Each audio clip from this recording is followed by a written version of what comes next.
In today's video, I'm going to teach you how to merge two data sources in n8n using the merge node.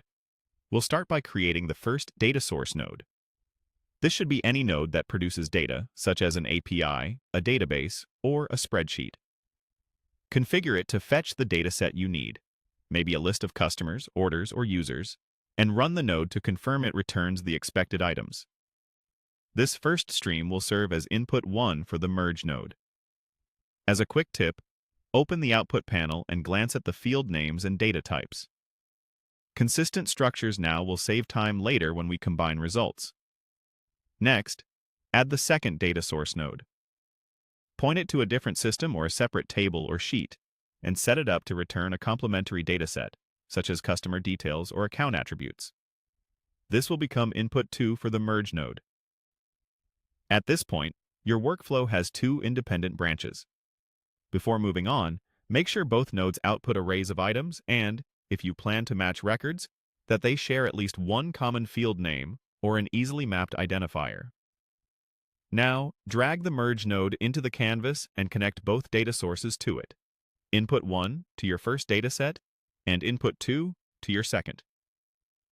The merge node will wait for both inputs to finish before producing its output, which ensures that n8n can combine results coming from different parts of the workflow in a predictable way. If one input returns no items, be aware that certain modes may yield empty or partial results, so test with representative data. Choose the merge mode that fits your goal.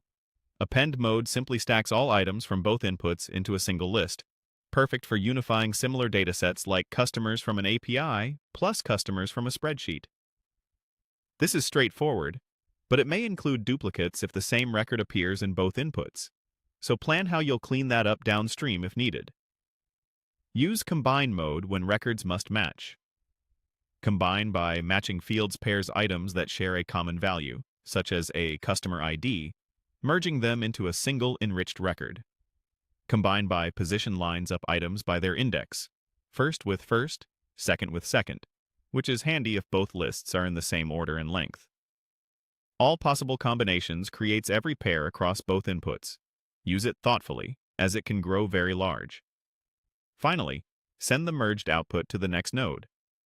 You can write it to a database, generate a report, trigger notifications, or continue processing with a single, unified dataset. Preview the results, verify the fields look correct, and you're done.